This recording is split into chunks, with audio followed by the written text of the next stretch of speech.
Hello दोस्तों, आज हम लोग देखेंगे एम्पलीट्यूड के बारे में। ऐसा एम्पलीट्यूड जो हम लोग ऐसे प्रोवाइड करें, तो इसी की संरचना के बारे में थोड़ा इसमें देखेंगे। ये हम लोग का डिसीजन मोटर है और ये हम लोग का अल्टरनेटर है। अल्टरनेटर क्या करता है कि मैकेनिकल एनर्जी देता है और इलेक्ट्रिकल एनर्जी देता है।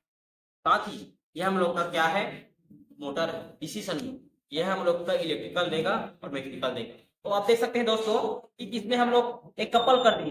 कपल में ये हो रहा है कि जो मैकेनिकल एनर्जी है और ये इलेक्ट्रिकल एनर्जी है, यहाँ से इलेक्ट्रिकल दे रहा है, यहाँ मैकेनिकल दे रहा है, यहाँ से ये मैकेनिकल दे रहा है, ये मैकेनिकल दे रहा है, ये मैकेनिकल दे रहा है। इस कपल के माध्यम से आप समझ सकते हैं।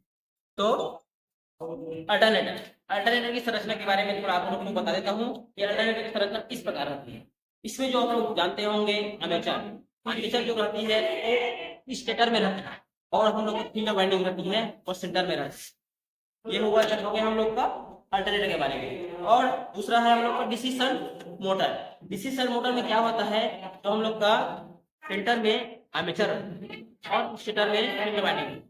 हम फील्ड वाइंडिंग क्या करते हैं, डीसी प्रोवाइड करते हैं। हम लोग का डीसी सन मोटर है इसलिए डीसी प्रोवाइड करेंगे। अगर ये एसी रहता तो हम डीसी प्रोवाइड करेंगे, तो हम लोग इसे डीसी प्रोवाइड करेंगे और इसके फील्ड वाइंडिंग में जाएगी कार्बन ब्रश के थ्रू और फ्लक्स उत्पन्न करेगी। ये फ्लक्स इस आर्मेचर को काटेगी तो क्या उत्पन्न होगा, विद्युत वाहक बल उत्पन्न होगा। इसको बोलते हैं विरोधी विद्युत वाहक बल EB. EB is equal to P5ZN upon 60M। ये हम लोग का इसका सूत्र है। ईबी उत्पन्न हुआ, ईबी के साथ में हम लोग का उसमें जो ईबी है इसकी जो आर्मेचर है, जो स्लॉट है और शॉर्ट सर्किट है। शॉर्ट सर्किट है तो इसमें खुद का एक अपना मैग्नेटिक फील्ड बनाया। मैग्नेटिक फील्ड बनाया, मैग्नेटिक फील्ड ये हम लोग का स्टेटर का मैग्नेटिक फील्ड और साथ ही आर्मेचर का मैग्नेटिक फील्ड, दोनों आपस में प्रतिक्रिया करेंगे, रिएक्शन करेंगे, तो हम लोग का एक बल कार्य करेंगे, तो बोलते हैं टार्क।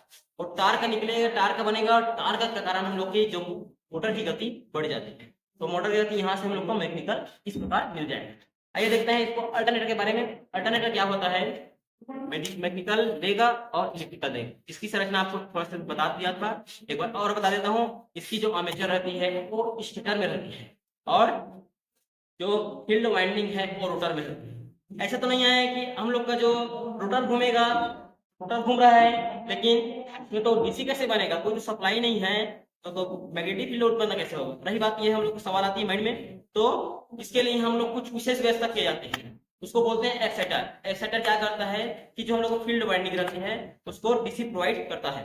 तो डीसी प्रोवाइड कैसे होगा, इसमें तो कोई हम लोग को इंस्ट्रूमेंट नहीं है जो इसको क्या दे दे, डीसी दे दे। तो डीसी देने के लिए हम लोग को एक्साइटर की जरूरत पड़ती है। इसमें इन्वर्टर की भांति डायोड का प्रयोग किया है। डायोड ब्रिज रेक्टिफायर जो क्या करता है, एसी को डीसी करता है। तो इसमें हम लोग एक सप्लाई देते हैं एक्साइटर के रूप में, डीसी प्रोवाइड करते हैं। डायोड को उपयोग किया गया है, वो क्या करेगा, एसी लेगा और डीसी सीधा हम लोग के जो फील्ड वाइंडिंग है उसको प्रोवाइड करेगा। इसके प्रोवाइड करने के बाद इसमें मैग्नेटिक फील्ड बनेगा।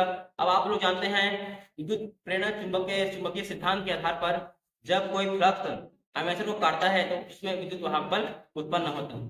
तो ठीक इसी प्रकार इसमें जो फील्ड वाइंडिंग बीच में है वो आर्मेचर स्टेटर में है, इसको काटेगा तो विद्युत वाहक बल उत्पन्न होगा। वही विद्युत वाहक बल को हम स्लिप रिंग के माध्यम से हम इसमें आउटपुट प्राप्त कर सकते हैं।